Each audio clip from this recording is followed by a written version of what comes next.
बेटे नई जमाने में मैं ये देखता हूँ कि नया युग आएगा, नया युग आएगा। कैसा युग आएगा? ऐसा युग आएगा इसमें आदमी के पास नीति, आदर्श, दर्शन, सिद्धांत, भलमनसा, ये सिद्धांत उसके पास होंगे और थोड़ा सामान होते हुए भी आदमी अपना गुजारा कर लेगा। ऐसा युग आएगा जब आदमी संयम से रहना सीखेगा और इसी शरीर में से अपनी मजबूती पैदा कर लेगा और दीर्घ जीवन पैदा कर लेगा। और ऐसा जमाना आएगा जिसमें हम अपने घरों में अपने बाल बच्चों के साथ प्यार मोहब्बत के साथ हंसते हंसाती हुई जिंदगी व्यतीत करेंगे। बच्चे अपने पापा से लिपट जाया करेंगे और पापा अपने बच्चे को कंधे पर रख करके ये अनुभव करेगा ये भगवान का बेटा, भगवान का दिया हुआ छोटा सा खिलौना है। खुशी, स्त्री अपने पति को देख करके खुश हो जाया करेगी।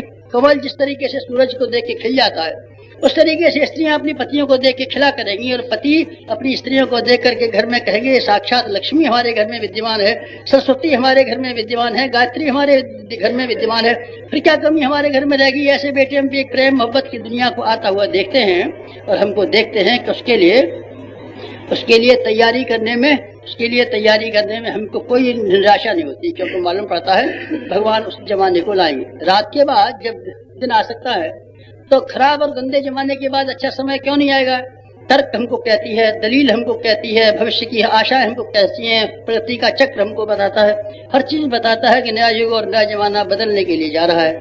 तो फिर क्या करना चाहिए? बेटे आपके हाथ में एक बड़ा सौभाग्य है, आप चाहे तो सौभाग्य का फायदा उठा सकते हैं।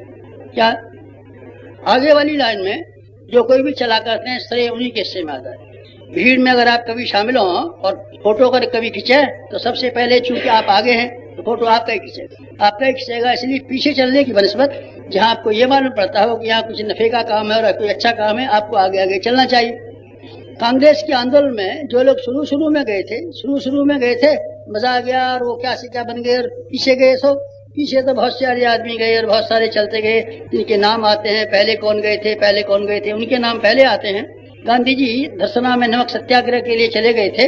अभी यहाँ फिल्म आया था, यहाँ हमने लड़कियों को दिखाया, उसमें गांधी जी की नमक यात्रा, धरसना यात्रा दिखाई गई थी और वो आदमी थे जिनकी 79 की तादाद थी और गांधी जी के साथ साथ में नमक बनाने के लिए गए थे। महादेव भाई देसाई भी थे, प्यारेलाल जी भी थे, दूसरे तीसरे भी आदमी थे।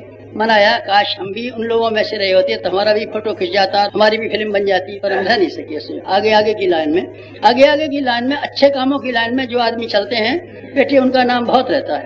अंगद आगे की लाइन में ये बताने के लिए कि अब राम रावण युद्ध होने वाला है और अब कुछ नया हेर फेर होने वाला है। लंका में गए थे और रावण की सभा में पैर जमा के खड़े हो गए थे। बेटे अंगद का नाम रामायण में लिखा हुआ है और अंगद की बात सुनकर के हमको बहुत उत्साह आता है। तो सब अंगद अकेले थे? नहीं बेटे, अंगद अकेले नहीं थे, बहुत सारे थे। एक का नाम नल था, एक का नाम नील था, एक का नाम सुग्रीव था, एक का नाम क्या, बहुत सारे ढेरों आदमी बंदर थे, ढेरों आदमी थे। तो फिर अंगद की बात क्यों कहते हैं? अंगद की बात बेटे मैं इसलिए कहता हूँ कि वो सबसे आगे वाली लाइन में जब राम और रावण का युद्ध होने वाला था तो उसने पहली वाली भूमिका में आगे जाके खड़े हो गए थे और अगला वाली भूमिका का उन्होंने उत्तरदायित्व अपने कंधे पे लिया था। अब ठीक उसी तरह का समय आ गया है कि सवेरे के निकलने वाले सूरज की तरीके से आप चाहें तो श्रेय लें। नया युग तो आएगा, आप न काम करें तो अभी बेटे आएगा, जरूर आएगा। आप इस बात को नोट करके रखना कि नया समय अब आएगा। नया समय नहीं आएगा तो सामूहिक मनुष्य जाति की हत्या हो जाएगी और ये आत्महत्या करके मनुष्य जाति हमेशा के लिए समाप्त हो जाएगी।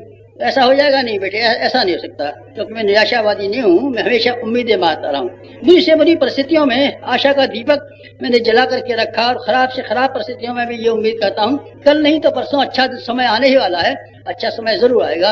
मैं अपने विश्वासों के आधार पर, आशाओं के आधार पर, मानव जाति की गरिमा के आधार पर और जिस भगवान ने ऐसी सुंदर दुनिया बनाई है और ऐसा सुंदर आदमी बनाया है उसकी बात पर विश्वास करते हुए मैं ख्याल करता हूँ कि अच्छा दिन आने वाला है और वो जल्दी आने वाला है। ठीक यही समय है जबकि अब नए युग की और नए समय की शुरुआत चल रही है और नया समय बदल रहा है। आप चाहें तो अपनी मुनासिब भूमिका को ग्रहण कर सकते हैं। आप चाहें तो पीछे भी चले जा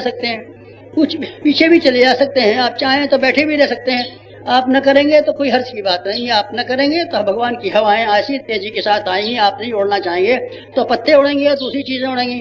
भगवान की जब इच्छा होती है तो कोई न कोई काम कहीं से न कहीं से हो जाते हैं। और नए युग को आगे लाने वाले, मुर्गा नहीं बोलेगा तो सवेरा नहीं होगा, मुर्गा बोलता है तो अच्छा मालूम पड़ता है। अरे साहब बोल गया, कौन बोल गया? मुर्गा। अच्छा तो उठे, हाँ साहब उठिए, अब तो देखिए मुर्गे ने आवाज लगा दी और मुर्गा न हो तो अभी बेटे सवेरा तो होगा। मैं चाहता था कि आपका नाम लोगों की जबान पर हो कि देखिए सवेरे के लिए मुर्गा बोला, कुकड़ू आप बोलिए ना, कुकड़ू मजा आ जाए, मजा आ जाए, आप भी हो जाए खुश, हर आदमी के दिमाग में हो जाए सबसे जल्दी उठने वाला कौन, सबको आवाज लगाने वाला कौन, सबसे पहले शंख बजाने वाला कौन, सबसे पहले मस्जिद में अजान देने वाला कौन, सबसे बड़ा पंडित कौन, सबसे बड़ा मुल्ला कौन। आप चाहें तो मुर्गा हो सकते हैं। तो मुर्गा बनने के लिए क्या करना पड़ेगा बेटे, एक काम करना पड़ेगा और वो है दिलेरी। दिलेरी के अलावा कोई चीज जरूरत नहीं है। ज्ञान की जरूरत नहीं बेटे, ज्ञान की कोई खास जरूरत नहीं है। दुनिया में ज्ञान वालों ने बड़े काम नहीं किए, दिलेर लोगों ने बड़े काम किए। फ्रांस की स्वाधीनता की जिम्मेदारी वहाँ के पढ़े लिखे लोगों के जिम्मे नहीं है, और वहाँ के वकीलों के जिम्मे नहीं है, और पीएचडी लोगों के जिम्मे नहीं है, और पंडितों के जिम्मे नहीं है, और आचार्यों के जिम्मे नहीं है। इसके जिम्मे है किसान की छोकरी के जिम्मे है। एक छोकरी थी 17-18 वर्ष की, उसका नाम था जान आफार, घोड़े पर चल करके चल पड़ी। उन्होंने कहा मैं लड़ूंगी अंग्रेजों से, मैं लड़ूंगी अंग्रेजों से, मैं लड़ूंगी अंग्रेजों से। बस अंग्रेजों से लड़ने के लिए वो लड़की जो नाम मात्र की पड़ी थी चल पड़ी, और जब चल पड़ी आगे आगे चली तो पीछे पीछे सारा फ्रांस चल पड़ा। उसने अंग्रेजों को हटा दिया और फ्रांस की आजादी उनके हाथ में आ गई। बेटे आगे आगे आप चलें, आगे आगे चलने के लिए कोई और चीज जरूरत है आपको, हथियारों की नहीं बेटे, हथियारों की कोई खास जरूरत नहीं है। पैसे की भी जरूरत नहीं, विद्या की भी जरूरत नहीं। सिर्फ एक चीज की जरूरत है, उस चीज का नाम है दिलेरी। दिलेरी हिम्मत की जरूरत है। हिम्मत किसे कहते हैं? हिम्मत से मेरा मतलब उस दिलेरी से नहीं है जो डाकुओं में पाई जाती है, हत्यारों में पाई जाती है, लुटेरों में पाई जाती है, ठगों में पाई जाती है, उनमें भी बड़ी दिलेरी होती है। मेरा मतलब उससे नहीं है, मेरा मतलब उससे है जो समय की धाराओं को